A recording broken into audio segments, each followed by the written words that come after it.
Hello friends, welcome back to my channel. तो कैसे हो आप सब? आई होप आप सब बहुत अच्छे होंगे। तो आज का जो ये वीडियो है किचन से रिलेटेड होने वाला है। तो 7 important things to know before planning modular kitchen और सेमी मॉड्यूलर किचन। तो इसके पहले मैंने एक वीडियो बनाया था किचन टूर से रिलेटेड।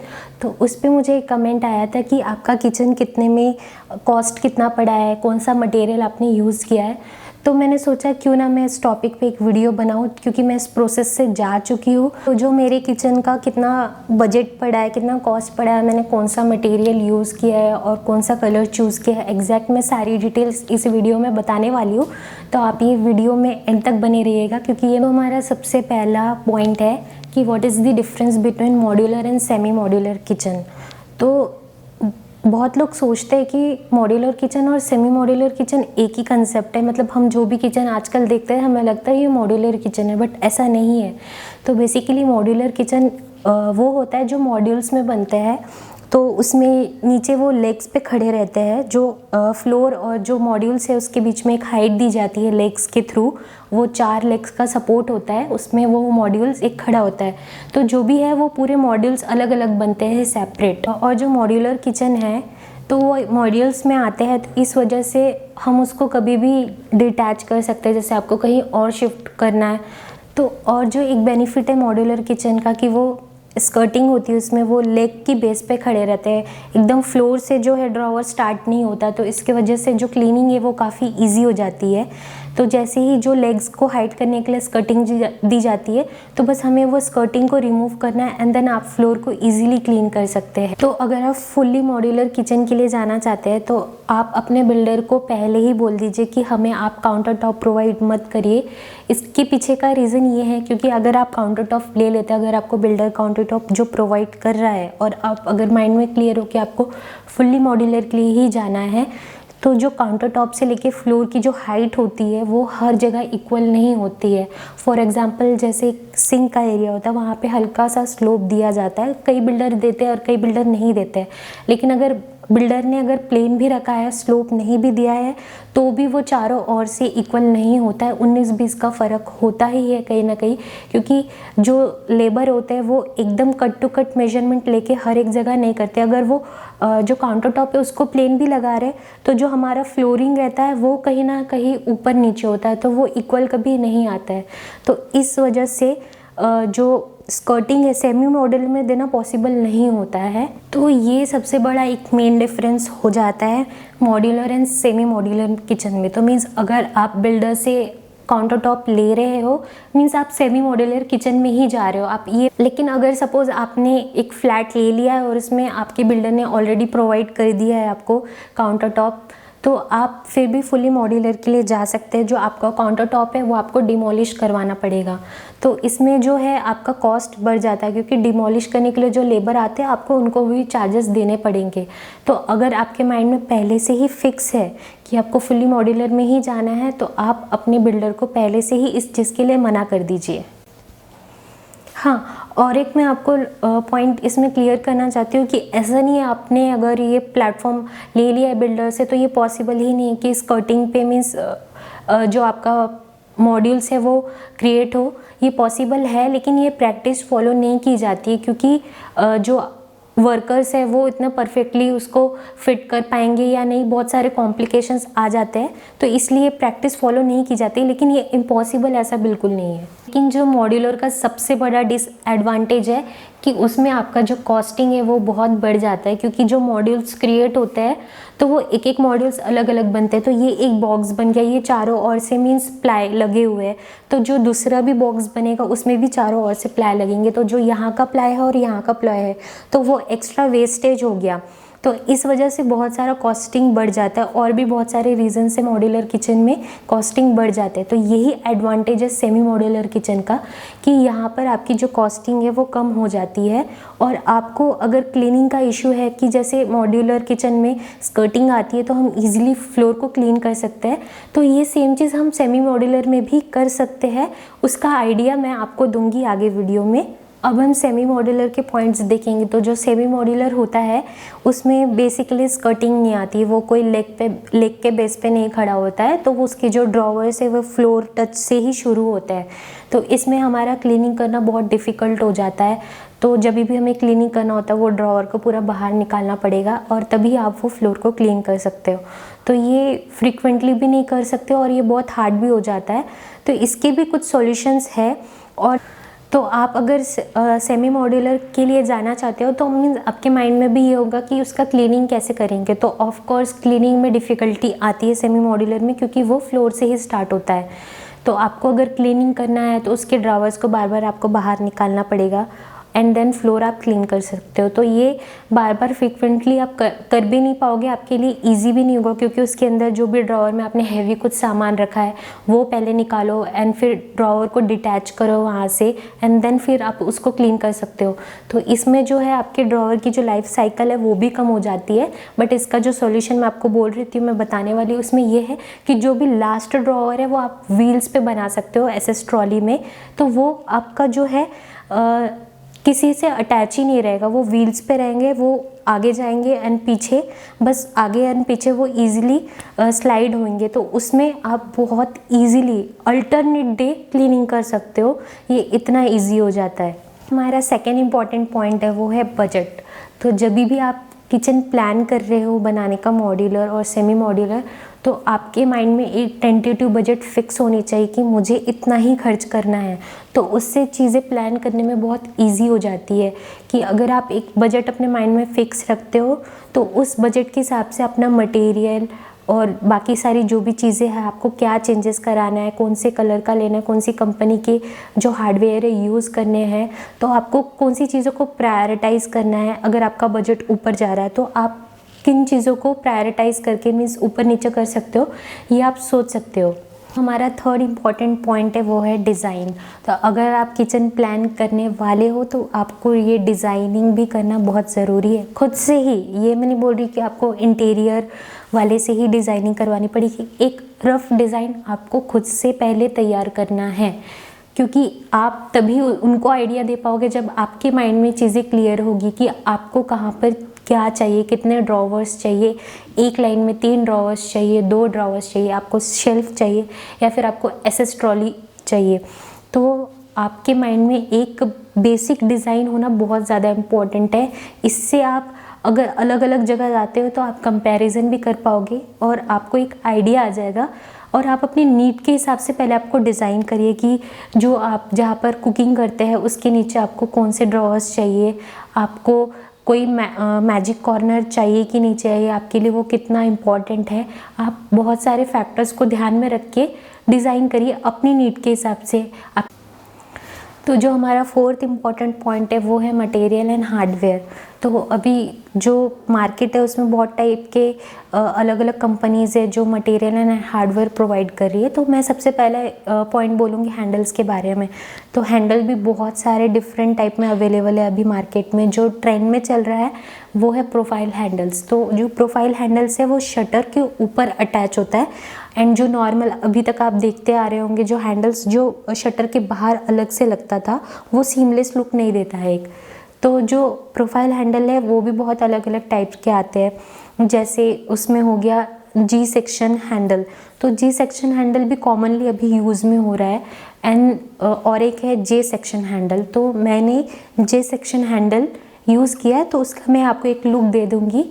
एंड जो नॉर्मल हैंडल्स होते हैं जो शटर के बाहर लगते हैं वो भी हैंडल्स है, आपकी चॉइस है कि आपको कैसा मतलब हैंडल लगवाना है। और प्रोफाइल एज हैंडल भी आते हैं, वो भी काफ़ी ट्रेंड में है अभी।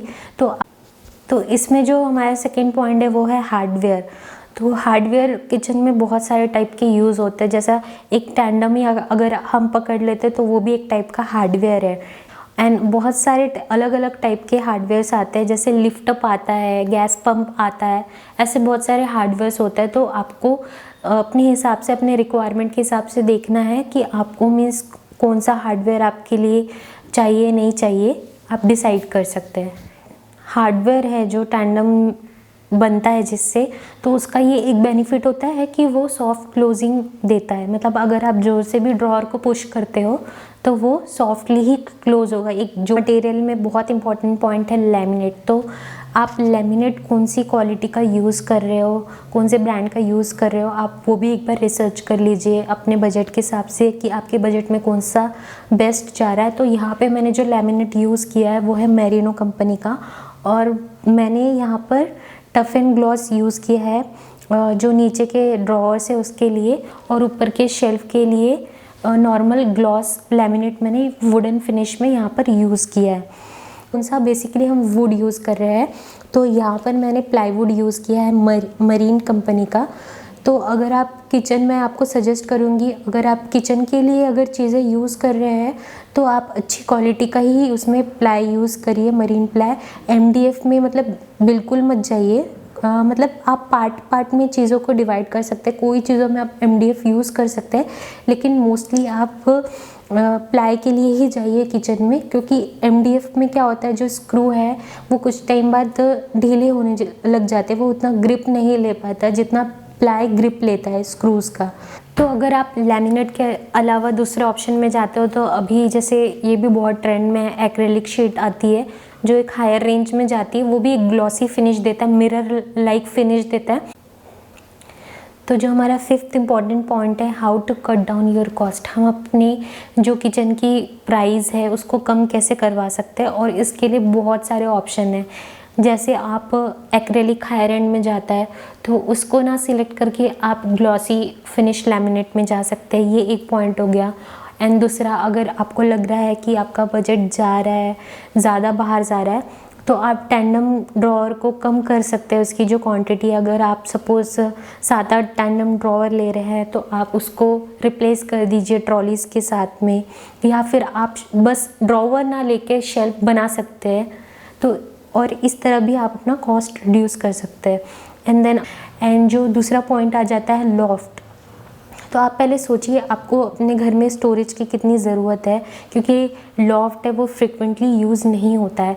तो बहुत सारे लोग हैं जो लॉफ्ट भी चारों ओर बनवा लेते हैं, जिससे किचन बहुत ही पैक दिखता है, और कैबिनेट भी चारों ओर बनवा लेते हैं। तो ये तो सबसे पहले आपकी जो किचन की लुक को है बहुत छोटा कर देता है, बहुत कॉम्पैक्ट दिखाता है आपका किचन। अगर बड़ा भी है तो आपका किचन छोटा लगने लगेगा, और अगर आपका किचन का साइज़ बड़ा नहीं है तब तो आपको मतलब ये पॉइंट अच्छे से कंसिडर करना चाहिए कि आपको मीन्स हर तरफ इतने कैबिनेट्स बनवाने हैं कि नहीं, और लॉफ्ट भी ऊपर लगवाने हैं कि नहीं, क्योंकि ये आपके लुक को भी बहुत ज़्यादा चेंज कर देगा किचन। मतलब जो एक किचन में ओपननेस रहती है उसको ये काफ़ी कम कर देता है। आपका जो किचन है वो बहुत ही पैक दिखता है चारों तरफ से।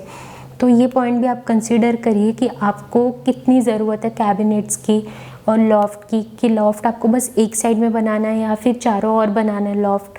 तो इससे भी आपका जो प्राइस है वो बहुत ही कम हो जाता है। जो और इसमें इम्पॉर्टेंट पॉइंट है कि अभी जैसे बहुत ट्रेंड में है पैंट्री यूनिट।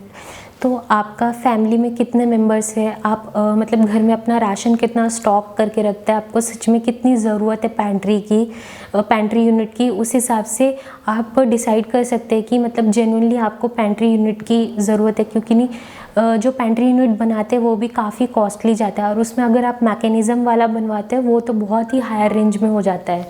तो आप जो, अगर आपका फैमिली 2 जन का है या 3 जन का है नॉर्मली, तो आप जो अपने ड्रॉवर्स हैं नॉर्मली या फिर शेल्फ है उसमें भी अच्छे से स्टोर कर सकते हैं अपने पैंट्री को। और अभी तो मीन्स इतना हम पैंट्री को स्टॉक करके रखते भी नहीं है, मतलब रेगुलरली हम परचेसिंग करते रहते हैं। तो आप उस हिसाब से ध्यान में रखकर चीज़ों को बनाइए कि आपको पैंट्री की ज़रूरत है, क्योंकि बहुत लोग जो पैंट्री यूनिट बनवा लेते हैं लेकिन उसका एक्चुअल में यूज़ नहीं आता है बाद में। तो इसमें और एक इम्पॉर्टेंट पॉइंट आता है एसेसरीज़ का। तो जो भी आपका डिज़ाइनर है, आप जिनसे भी किचन बनवा रहे हैं, तो वो आपको एसेसरीज़ प्रोवाइड करते हैं। आप जो कोटेशन है उसमें आपको एसेसरीज़ की भी प्राइस मेंशन होगी, अगर नहीं है तो आप उनको बोलिएगा मेंशन करने के लिए। तो आप जो एसेसरीज़ है जैसे प्लेट होल्डर्स हो गया, और बहुत सारी जो कटलरीज़ है उसको रखने के लिए जो एक सेक्शन दिया जाता है वो हो जाता है, और डस्टबिन होल्डर, ऐसे बहुत सारी टाइप की छोटी मोटी एसेसरीज़ होती है जो वो लोग प्रोवाइड करते हैं। जैसे लाइनर्स आते हैं, मैट आते हैं ड्रॉअर के नीचे लगाने के लिए। तो आप उसका सेम अमेज़ॉन पे उसकी प्राइस चेक करिए कि मीन्स आपको अमेज़ॉन में वही सेम चीज़ें कितने में मिल रही है। मीन्स थोड़ा बहुत क्वालिटी में डिफरेंस होगा, बट आपको सच में जो वो आपको क्वालिटी दे रहे हैं मीन्स उस क्वालिटी की उतनी ज़रूरत है, या फिर अमेज़ॉन में भी आपको काफ़ी अच्छी क्वालिटी में चीज़ें मिल जाती कम प्राइस में। तो आप एक बार वो कंपैरिजन कर लीजिए अगर आपको अपना कॉस्ट कट डाउन करना है वहाँ पर। नहीं तो आप जो आपका डिज़ाइनर प्रोवाइड कर रहा है आप उनसे भी वो चीज़ें सब ले सकते हैं। तो जो हमारा 6th इम्पॉर्टेंट पॉइंट है वो है मार्केट रिसर्च। तो अगर आपने सोच लिया है आपको मॉड्यूलर या सेमी मॉड्यूलर किचन बनाना है और आपके माइंड में एक बजट है और आपने एक प्लानिंग कर ली है रफ डिज़ाइन की, तो आप एक मार्केट रिसर्च कर सकते हो अच्छे तरीके से। तो ये भी हमारा इसी पॉइंट में भी आ जाएगा कि आप अपना कॉस्ट कैसे कम कर सकते हो। तो मार्केट रिसर्च मीन्स क्या, आपको क्या करना है, जैसे आपके माइंड में चीज़ें प्लान हो चुकी है कि आपको सेमी मॉड्यूलर किचन में जाना है या फुली मॉड्यूलर किचन में जाना है, आपको कितने ड्रॉर्स चाहिए, आपको कितने शेल्फ चाहिए, आपको बेसिकली आपने एक रफ डिज़ाइन बना लिया अपने माइंड में कि आप अपनी उसी सोच के साथ, जैसे आप 6 से 7 शोरूम विज़िट करोगे या चीज़ों के पास लोगों के पास जाओगे, तो आप उनको बता सकते हैं कि मुझे ये रिक्वायरमेंट है, मुझे इतनी रिक्वायरमेंट है। तो वो आपको एक कोटेशन देंगे, उस हिसाब से एक एवरेज कोटेशन देंगे। तो आप उस हिसाब से डिसाइड कर सकते हो कि आपको कौन सबसे अफोर्डेबल प्राइस दे रहा है आपकी रिक्वायरमेंट के हिसाब से। तो ये आप मार्केट रिसर्च करेंगे तभी आप ये चीज़ को एक्सप्लोर कर पाएंगे। अगर आप 1 या 2 ही इसमें अगर आप जाके अगर आप सेटिस्फाई हो जाते हैं तो फिर मे बी आप चांसेस है कि आप प्राइस ज़्यादा पे कर रहे हैं या फिर आप सही प्राइस पे जा रहे हैं। लेकिन अगर आपको ये पॉइंट ध्यान में रखना है कि आप जहाँ पे भी फॉर कंपैरिजन या फिर आप डिफरेंट मतलब डिज़ाइनर के पास जा रहे हैं, तो आपको अपना जो बेसिक चीज़ें हैं सब कुछ सेम, हार्डवेयर, आपकी जो रिक्वायरमेंट है सब कुछ कॉमन होनी चाहिए हर जगह पे, तभी आप एक अच्छे तरीके से कंपैरिजन कर पाएंगे। तो जो हमारा 7th इम्पॉर्टेंट पॉइंट है वो है स्पेस यूटिलाइजेशन। तो आप किचन जब भी बना रहे हैं तो ये चीज़ें भी काफ़ी ध्यान में रखनी इम्पॉर्टेंट है कि आपको जो अपना किचन का कोना कोना है अच्छे से यूटिलाइज़ करना है। लेकिन इसका मतलब ये नहीं कि आपको मतलब पूरे दीवार में कैबिनेट्स और लॉफ्ट है वो पूरे बनवा लेने हैं। तो आपको जितनी रिक्वायरमेंट है चीज़ें उतनी ही बना रही हैं, लेकिन चीज़ों को अच्छे से यूटिलाइज़ करना है। जैसे अगर आप कोई यूनिट बनवाना चाहते हैं माइक्रोवेव के लिए, तो आप उसका मेजरमेंट पहले से ले लीजिए कि आपको कौन सा माइक्रोवेव या ओवन लेना है, और उससे थोड़ा सा एक्स्ट्रा स्पेस छोड़ के आप वहाँ पे वो यूनिट के लिए स्पेस दे सकते हैं। और सेम आप वहाँ पे इलेक्ट्रिक पॉइंट भी वहाँ पर दे दीजिएगा। और आपको लगता है जहाँ पर भी इलेक्ट्रिक पॉइंट की ज़रूरत है आप ये चीज़ों को पहले ही कंसीडर करके कोई भी चीज़ बनवाइएगा, क्योंकि बाद में चेंजेस करना बहुत डिफ़िकल्ट हो जाता है। और जैसे फ्रिज के लिए भी आप स्पेस दे रहे हैं, तो आप ये कंसिडर करिए कि ये अगर आपके पास कोई करंट फ्रिज है, आप उसको लॉन्ग टर्म के लिए यूज़ करने वाले हैं, या फिर फ्यूचर में आप कोई न्यू फ्रिज लेने वाले हैं जो साइज़ उसका बड़ा है अभी जो आपके पास एग्जिस्टिंग फ्रिज है उससे हाइट में या फिर विड्थ में, तो आप वो कंसीडर करके ही वो जगह का स्पेस छोड़िएगा। तो एट दी एंड हमारे पूरे पॉइंट कवर हो चुके हैं, बट एट दी एंड मैंने जितना भी पॉइंट्स बताया है फिर भी आपको अपने हिसाब से चीज़ों को एनालाइज करना है, सोचना है, क्योंकि आपका किचन है, वो आप उसमें टाइम स्पेंड करने वाले हैं, वो चीज़ें आपके हिसाब से होनी चाहिए। तो जैसे कि मैंने बोला था, मैं आपको एंड में प्राइस बताने वाली हूँ कि मतलब मेरा बजट कितना गया है ये किचन का। तो ये अराउंड 1.5 से 2 के रेंज के बीच में ही है। तो आप इससे भी ज़्यादा खर्च कर सकते हो अपने बजट के हिसाब से, या फिर आपके ऊपर वो डिपेंड करता है। जैसे आई होप आपको ये वीडियो पसंद आया होगा, क्योंकि मैंने सब पॉइंट कंसिडर करके ही आपके लिए ये वीडियो बनाया था कि आपकी कोई वे में ये हेल्प कर सकूँ। क्योंकि ये चैनल स्टार्ट करने का मेरा एक जो मेन एम है कि मैं किसी ना किसी वे में आप सबकी कोई ना कोई हेल्प कर सकूँ। तो आपको अगर ये वीडियो पसंद आया तो आपको ये चैनल को सब्सक्राइब करना है, लाइक करना है, और कमेंट सेक्शन में बताना है कि आपको क्या क्वेरीज़ है या फिर आपको कुछ भी डाउट है, तो आप वो कमेंट सेक्शन में मुझे पूछ सकते हैं। मैं वो सॉल्व करने की पूरी कोशिश करूँगी। तो फिर मिलते हैं एक नई वीडियो के साथ, और इसी तरीके से अच्छी वीडियोस इस चैनल पे आने वाली है। जैसे नेक्स्ट मैं आपको ऑर्गेनाइज़ कैसे करना है किचन, या फिर जो ओपन शेल्फ है उसको कैसे डिज़ाइन करना है, ये मैं आपको बताने वाली हूँ। तो इस चैनल के साथ आप प्लीज़ जुड़े रहिएगा और सब्सक्राइब करिएगा। Thank you so much for watching. Bye bye.